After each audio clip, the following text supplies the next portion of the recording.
Hello everyone, welcome back to SliverStar Arcade and more the great Ace Attorney. In the last episode, we chatted with Herlock, who apparently pawned off his giant typewriting machine and his violin, and we are now going to head to that pawnbroker to figure out what is happening. A new location has been added. It's a workplace with world's greatest detective, a dream come true. What bustling place? Oh, London is such a fantastic city. A British shop. Which... let's go... Baker Street first, I guess.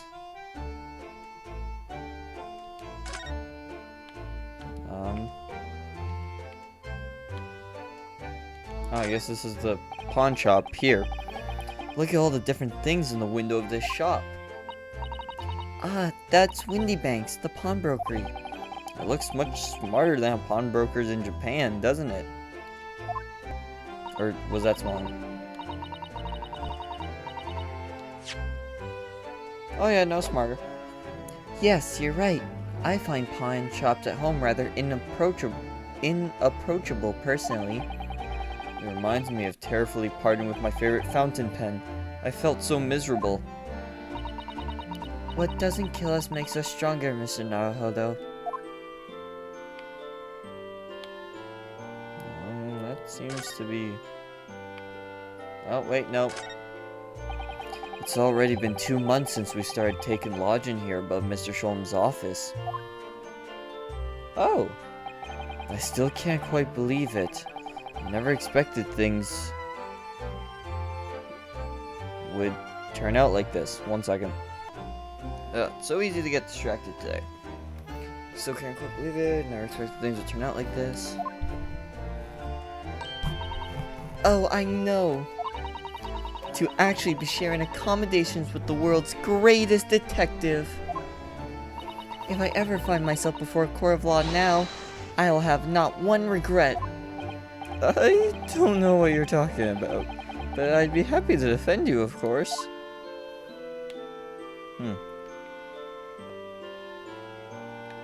So it seems like that's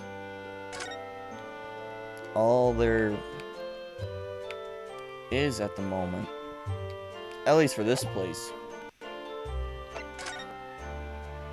What bustling place along in such a fantastic city? To the pawnbroker!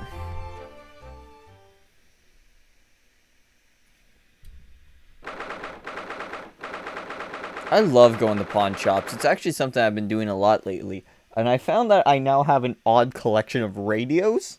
Never thought that's something I'd be interested in, but I have a bunch of radios now. 15th April, Windypop Pawnbrokery.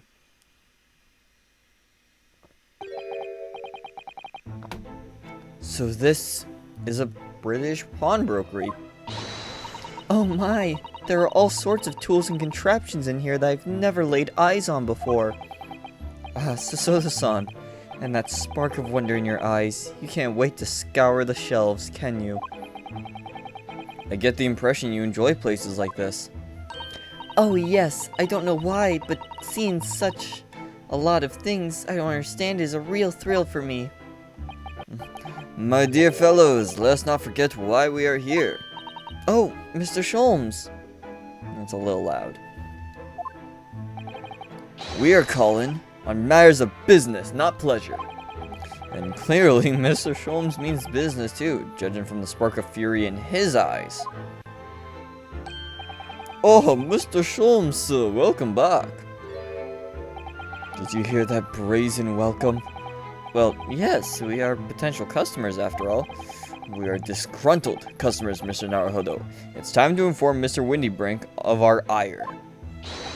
Come, the fight is afoot.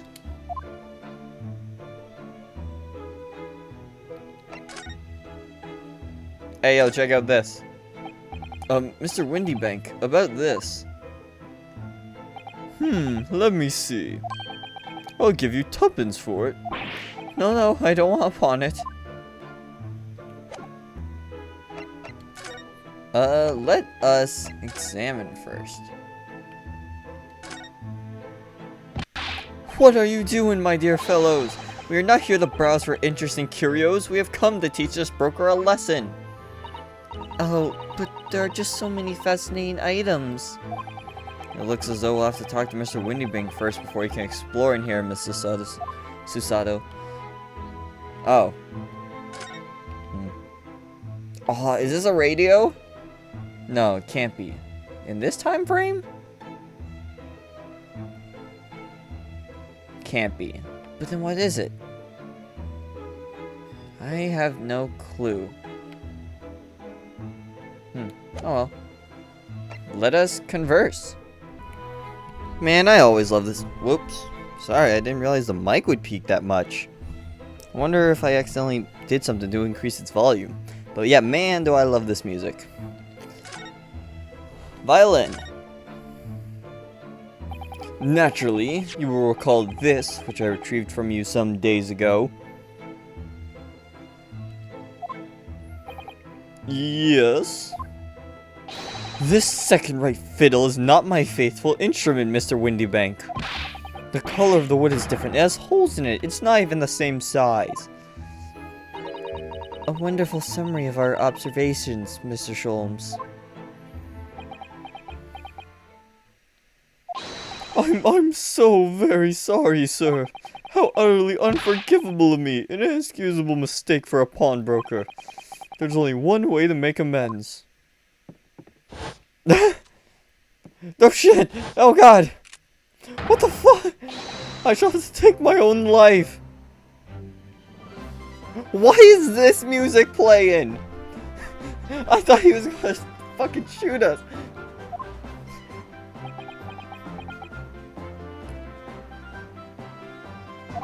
I don't think that will be necessary, do you? Put the gun down, man! Jesus Christ! If I may just say one thing before I pop off. Ah, yes? It was you, Mr. Sholmes, who took it upon himself to remove the item the other day, I believe. Sorry? As I recall, I entered the storeroom to fetch your violin when I heard, ah, here it is. You did? And when I turned to controvert you, you had taken the viola and left, sir. However, there can be no doubt that the blame lies firmly at my own door for allowing you to leave. So I shall not grumble or grouse any longer. May this guilt die with me. No, stop, my dear fellow. The fault is mine.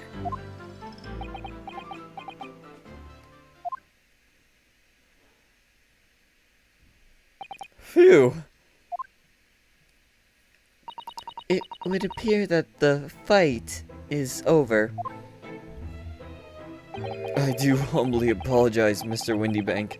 Evidently, my questionable disposition precipitated this tragedy. Well, you wouldn't be Herlocks Sholmes without that questionable disposition, now would you? I do believe you may be right, sir. What the fuck just happened? It's either laugh or cry, I suppose. You are, it must be said, one of my more challenging customers. I need to remind you of the peculiar collection of items you've brought through my door in the past. Oh, peculiar items? In the extreme, ma'am. For example, the unpublished manuscript of an eponymous work, the novels of Herlocks Sholmes of some such. Oh my, a new fully fledged novel? And unpublished? A story I have yet to read, you mean? Oh, forgive me. Wait, before you die, you must tell me more.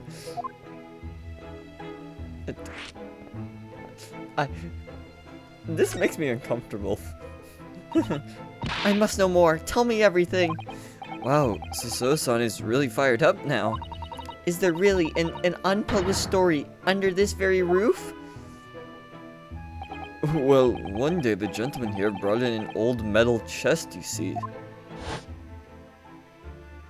I should like to entrust this to your care for a while, Mr. Windybank. For just like that. 1 shilling, sir. Not a farthing more. It houses something of very great value indeed. The latest manuscript, recounting the adventures of one Mr. Herlock Sholmes. I beg your pardon, a manuscript? You wish to deposit a manuscript? Indeed I do, for I am confident it will be quite safe here. And that was that. As such, Mr. Sholmes' latest tale of otherworldly mysteries lies dormant in my storeroom. Mr. Sholmes, is that really true? Do I sense that someone doesn't want to talk about this? I continue to pay your fee, do I not? Then kindly continue to store my belongings securely. Of course, sir, of course. They're safe and sound with me, I assure you, on my life. This is all very strange. Pawnbroker. I wonder, could I ask you something? Ah, a gentleman from the East, I see. Yes, that sable suit. I suppose I could offer you 6 pence for it. Without wishing to offend, the tone is somewhat dull. Sorry? Alright, 1 second. Okay, so from what I understand, a pence is like a penny, so he basically offered us 6 pennies for our suit. But I guess this is around the time when like 6 pennies might get you like a day's meal. You know, back when like comic books were a nickel, or bread was 50 cents or whatever. Sorry? Aha, but for your splendid attire, ma'am. 5 guineas, no less. The colors are exquisite, the design exotic, Eastern artistry at its finest, may I say. Oh my, 5 guineas, you say? How interesting.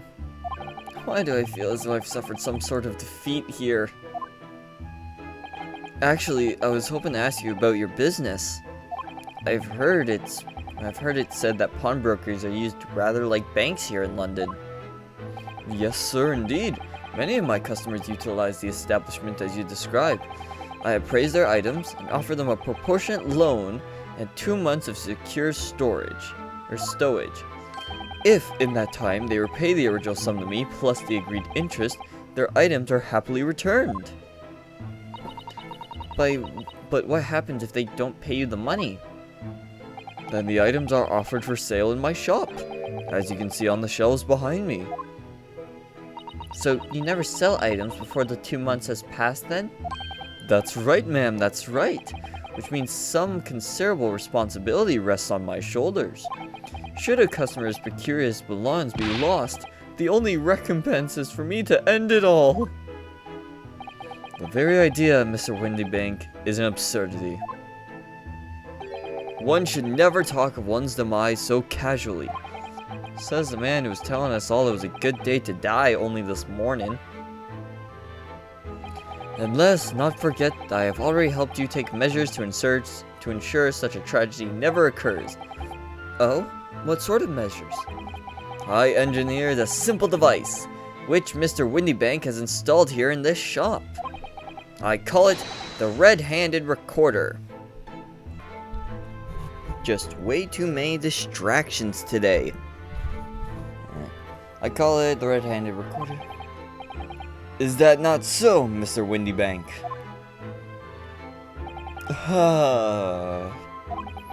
What was that deep sigh about? The red-handed recorder. What on earth is the red-handed recorder? Use your eyes, my dear fellow. There are 2 just above the ceiling.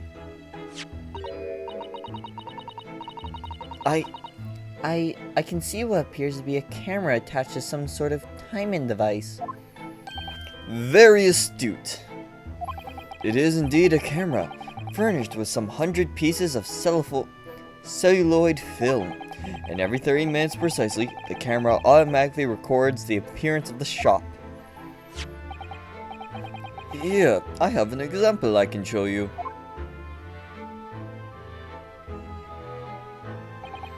Ah yes, a print from the camera set to record the activity at the shop counter.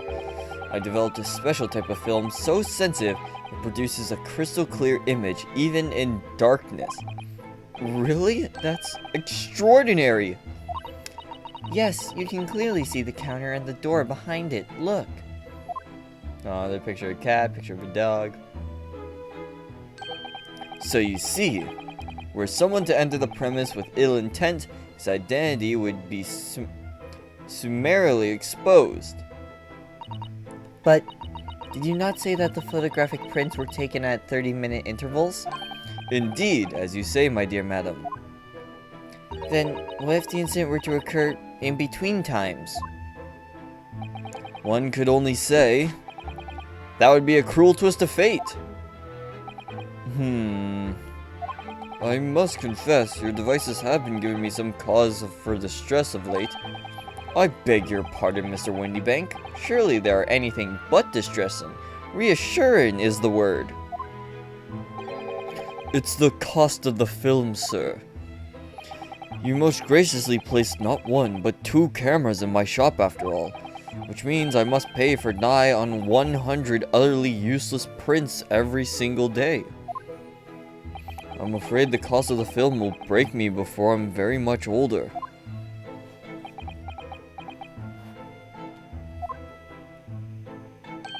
Nevertheless, a small price to pay to ensure the safety of my preferred pawnbrokery, no? My dear fellows, we verge on an age where safety and security come at a price. Oh, heaven help us.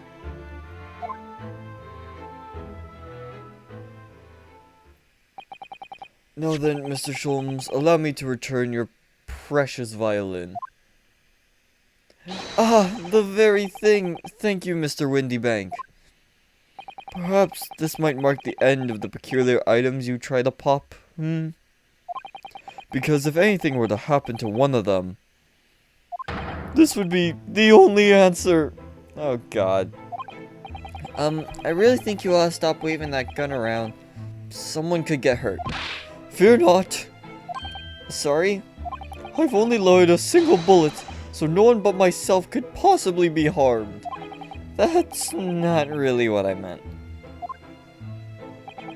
Good day to you then, Mr. Windybank. It's been a pleasure as always, Mr. Sholmes. So, Mr. Naruhodo, now we can explore at last.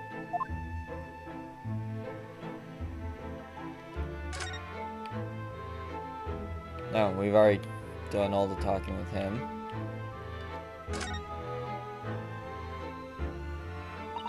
Look at that enormous ledger open on the counter there.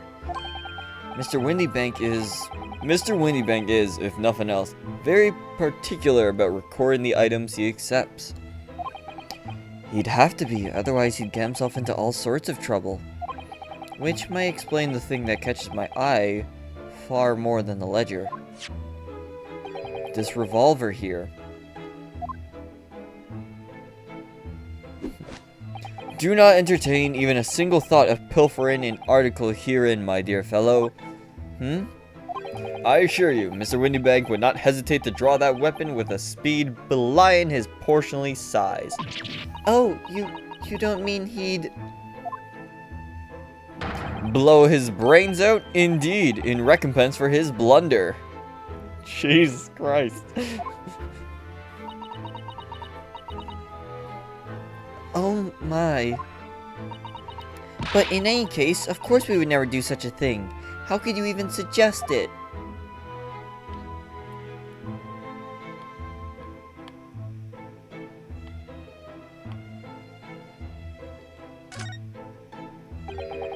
There seems to be a little door hidden behind that curtain there. That leads to the storage room, where Mr. Windybank keeps articles that are currently in pawn. Ah, I see. There's nothing of particular interest inside. I certainly wouldn't recommend any lucrative activity. Recommend or not, it's not something I tend to do. There is but one key, and Mr. Windybank keeps it in his pocket at all times. Before he sleeps, he places it in a small pot, which he slides under his pillow. Oh, how on earth did you know about that, Mr. Sholmes? I am a detective, sir. It is my business to know what others do not. I am frequently assailed by information that I neither care for nor wish to retain. Mr. Sholmes, you are a wonder. And the prime suspect if this pawnbroker is ever burgled. Still a little loud. There we go. Once again, like I said, I love pawn shops. I go into them all the time on my days off. That's actually why I currently have a GameCube and a Wii. Got them from pawn shops. The Wii was a fantastic price for everything it came with. The GameCube, a bit of an impulse purchase. Probably paid way too much for it than it's actually worth. What an assortment of things there are on these shelves here. Crockery, footwear, clocks, and watches. Almost anything you can imagine. Those are forfeited items offered for sale by the pawnbroker. What does that really mean, though? When you pawn or colloquially pop an item, the broker loans you money against its worth. He stores the item for an agreed period of time, after which the loan must be repaid. If not, he is free to display it in his shop for sale at a price of his choosing. Oh, yes. Now you've explained it, I'm noticing little price tags on everything. Of course. Simply by paying the agreed interest on the loan, one can extend the period of safekeeping. So you may pawn that black garb of yours without fear, my dear fellow. My treasured university uniform? Never. It embodies my student spirit. Anything that we are missing? Oh, what's this? Now, what do you suppose this rather enormous machine does? It seems to have two little windows for looking through. Oh, like those old Nickelodeons. Allow me to enlighten you, my dear fellows. What you are looking at is a stereoscope. A stereoscope. Fascinating. It is aptly named, I assure you. Look through the eyepieces and see for yourself. Oh, I should be delighted to. Excuse me a moment while I just have a look. Just before you do, there's something I should point out. My dear fellows, in order to see the image properly, stereoscopically, as it were, you will need to be cross-eyed. However, if that is beyond you, it is of little consequence today. Alright then, I'm going to try it.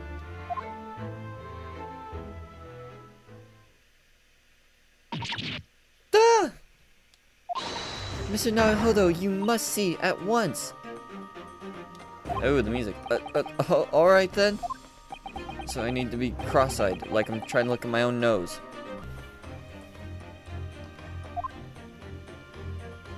Oh, wait, is this why I had to look at? What the? I don't believe it.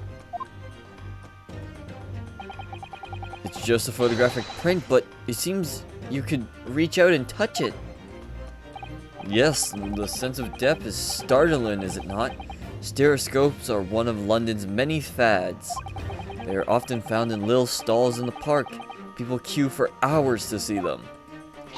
Why? Why are people meddling with such black magic? It is no magic, my dear madame. It is, well,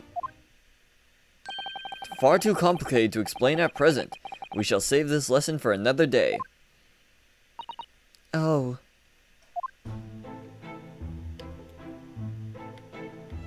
Yeah, no, I was way off with my Nickelodeon guess. Nickelodeons won't be for another, let's see, if this is the Victorian era, few decades, I think. Anyways, cool camera. Look at this. Whatever could it be used for? Oh, maybe it's not a camera. I have no idea. Ah. There's a small catch just here. Look. We're going to open it, aren't we? Oh. Oh my, that's amazing. It has some sort of spring-loaded mechanism, which we'll never manage to put back the way it was before. What are you two doing? What? Us? Nothing. No, nothing at all. Whatever this device is, it seems to have a pair of little windows to look through. I feel as though I've seen something rather similar to this elsewhere.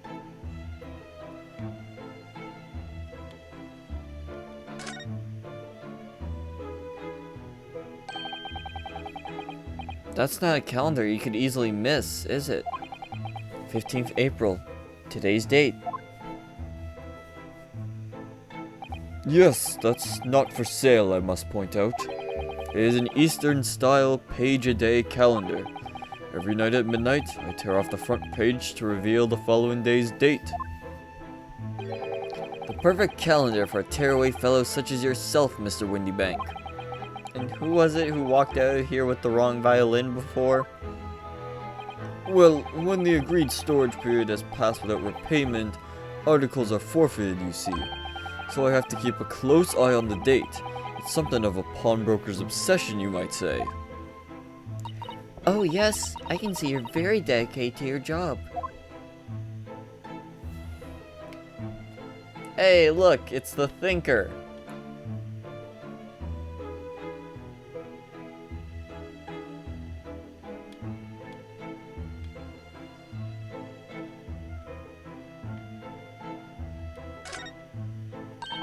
Three globes of gold.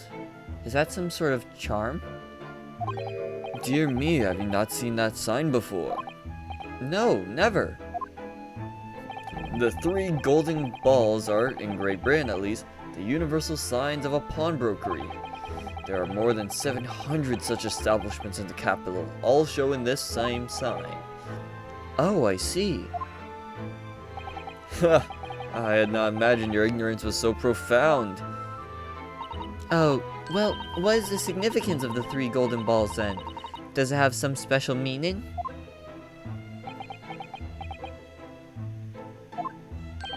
That is entirely unimportant here, dear madam. Irrelevant, even. You mean you don't know? Fascinating. Oh. Look at this! What could this lovely big shining box be? That, my dear madam, is a music box. Surely you have such things in your own country. Oh my, yes, but I've certainly never seen one so large before. Shall we listen a while?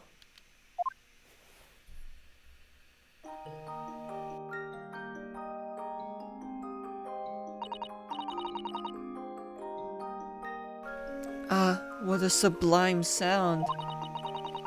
It's like the music of angels. I've never heard anything like it before in my life. This particular specimen is of a larger variety, commonly found in public houses and restaurants. There is a metal disc inside on which the notes to be played are recorded. Simply by replacing the disc with another, any music you care to imagine can be played. My goodness, what a simply delightful machine. Indeed. Though their popularity has waned recently with the development of the gramophone, of course. Science and technology advance at such an overwhelming pace. What? Only 10 pence for it? Died fair, and you know it. The article's barely worth a penny, miss. I cannot offer more. Oh, so I guess this is what we had to do to progress the story. Sounds like there's an argument brewing over. Come on, that can't be right. I even had a proper butcher's at it. I've seen all I need to see, young girl. Oh, crap, it's Gina Lestrade. Wait, don't we know? I'm sure I recognize her. Oh god, I was hoping she wouldn't come back. Wait, 1 second. Oh yes, it's the young lady from Mr. McGilded's trial 2 months ago. What is this music?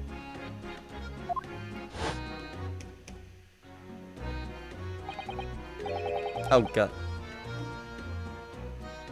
Magnus McGilded. Her name is Gina Lestrade, my lord. She's a chancer, earns her crust among larger crowds, relieving people of their purses. What's commonly called a pickpocket. I can't remember.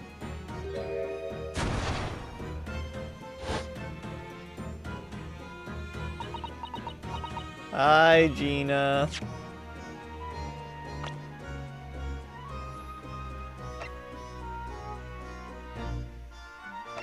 Oh, she's not in here yet.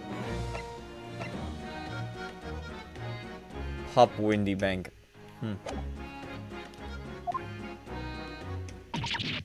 Golden Bennett, you lot! Oh god, no, I can't do this. She still has it. Hello, Miss Lestrade. I hope you've been well. Yeah? What? You remember me then, do ya? Well, I remember being completely surrounded by smoke, that's for sure. So, what you doing in there? Down and out like the rest of us. Nothing to eat? Come to pop that black coat of ya? What is this about this black uniform that makes everyone comment on it? Ah, good day, unless I'm much mistaken. You would be the young pickpocket who stole our experimental smoke grenade launcher. Ah, Mr. Sholmes. Oh god. So, you have something of value to pawn, do you? Allow me to see the article, and I shall negotiate with Mr. Windybank on your behalf. Pull the other one. I don't need no help from some stuck-up D. Get out of me business. Go on, or I'll make trouble for you. As you wish, Miss Lestrade. I will happily remove myself from your presence. Oh, so I was right. It's like, let's trade.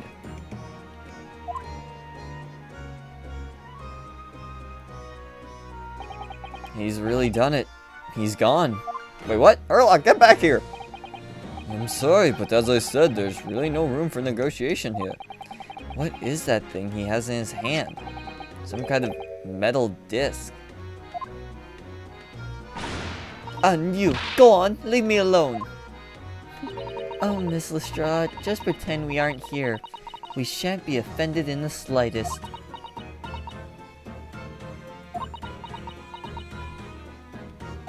So the sun can really stand her ground when she wants to. Whatever. Oi! Check this out. Would you have a look at, that's strange. Where's my armband gone? What's the problem? Something wrong? Don't suppose you're looking for this? Yes, but how? And when? And how again? I got a talent for it, haven't I, Divin? That's bordering on black magic. And it makes what I was about to say about my armband seem a little dull. So, what you want to tell me about it then? Let us converse, pawnbroker's customer. Somehow, I didn't really think you were the sort of person who'd use a pawnbroker, Miss Lestrade. Yeah, well I am, alright? I'm a Londoner, just like everyone else. That a problem, is it? No, not at all. It's just that, well... Oh, I get it. You know, I know what you're thinking. That thing probably don't even belong to her. Probably got it on the dive, didn't she? Yeah, I can see it's written all over your Chevy Chase. Wait, what? What'd you just say?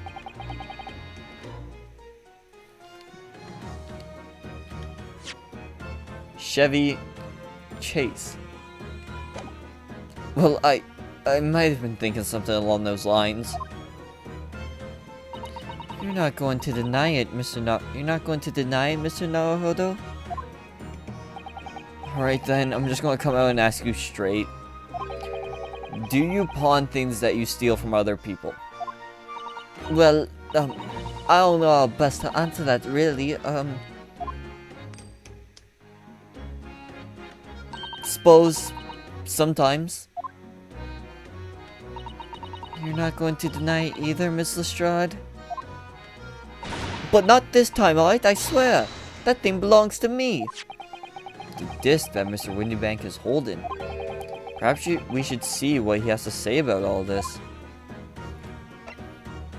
Oh, so I guess I have to examine... Oh, I can examine this other stuff again. Look at Mr. Windybank, watching diligently over his shop. There are still so many things I'm curious about. I don't believe this is a time for browsing, Mr. Naruhodo. We should probably see whether that argument's been resolved yet, I suppose. Oi! Howdy, chap. Mr. Strahd's disc. Mr. Windybank, what exactly is this metal disc that Miss Lestrade has brought in? It seems to have hundreds of tiny little bumps on its surface. It's a music disc. Ah, this is a music disc, you see, for use inside a music box. In a music box?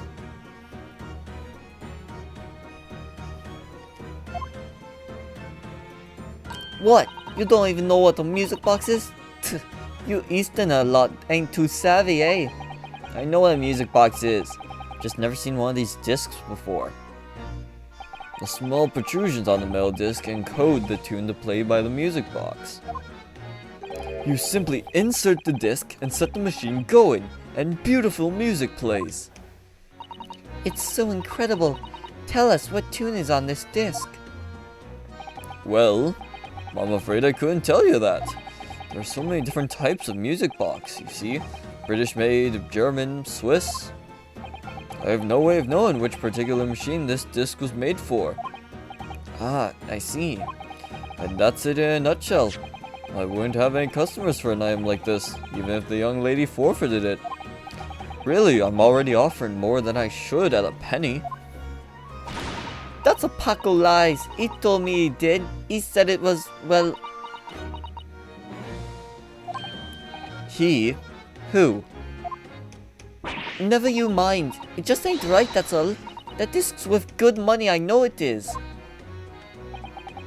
Well then, you'll have to try your luck in our pawnbrokers, won't you?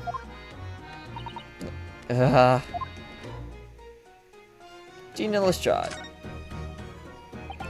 She's been in before, of course, that little tendermelion. I see. And brought some dubious article or other with her every single time, I might add. Dubious? What are you trying to say? I'm an honest customer, me. So, is there something dubious about the disc she brought in today? Well, if only it were that simple. Sorry, what do you mean? What she actually brought in was a storage ticket. Ah, a storage ticket, so... Miss Lestrade has actually come to redeem an article from you today, is that right? Yeah, that's right. A girl like me has a lot of stuff needs storing. Alright, yes, that's definitely dubious. The article in question would have been forfeited at midnight tonight. But as she gave me the ticket for it and repaid both the loan and the interest, I was obligated to return the article to her. But what was the article? Do tell us, Mr. Windybank. The little scamp is wearing it, ma'am. Her coat? It's the overcoat that she redeemed. Yeah, I did notice that. Wait a minute, so she's getting that overcoat now in the middle of spring, but didn't have it with her in winter? Poor thing. Oh. What? What's wrong with you? It fits, doesn't it? I mean, it's mine, so of course it does. So, what about the disc then? How does that come into all of this? Ah, the disc is something else. A new article to pawn if the girl and I can agree a price. New article to pawn. I'm confused. I thought you said that Miss Lestrade brought in a storage ticket today. It's really quite simple. Yes, the child brought me a storage ticket, and the money owed on it, as you say.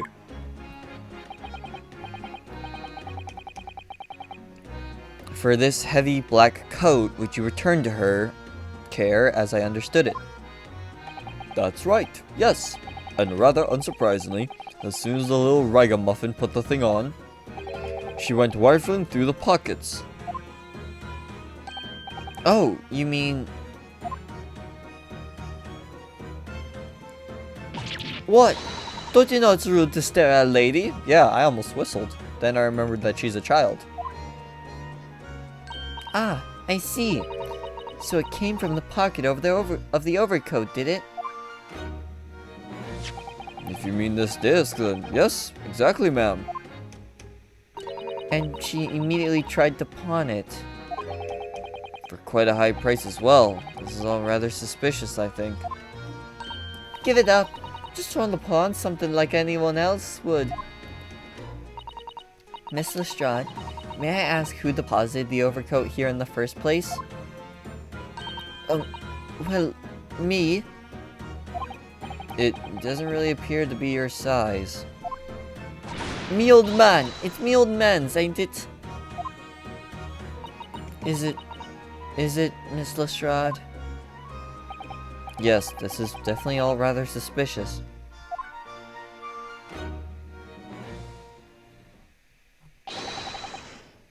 Out of my way, please. I have no clue who this is. Oh. Who's this picture postcard English gentleman?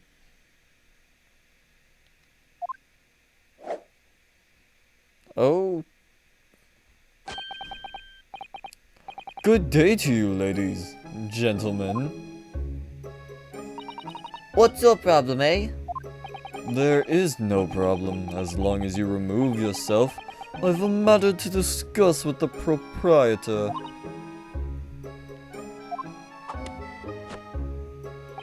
And if you intend to make a problem of it, I shall see you outside, little girl, for the hiding you deserve. Look, ain't it obvious? I ain't done talking with them yet. If you think you're such a gent, you should know how to wait your line. Well, you are an impudent little brat, aren't you? As well as a pickpocket. Eh? Who are you? How do you know who I am? The question is, how do you not know who I am? You haven't the courtesy even to remember the faces of your victims, it seems. What? You mean from you? Broker? Yes, sir. I believe this filthy pickpocket thief has just redeemed an article from you, no? Yes, the article in question belongs to me. I demand for it to be returned at once. Oh my. Now that's a lie. What are you trying to pull? Give me back my overcoat, you wastrel. And needless to say, any music box discs too. No, you can't have it. You just can't. It's me old man's, or it was. Now it's mine. Goodness, Mr. Naruhodo. This is a very awkward situation.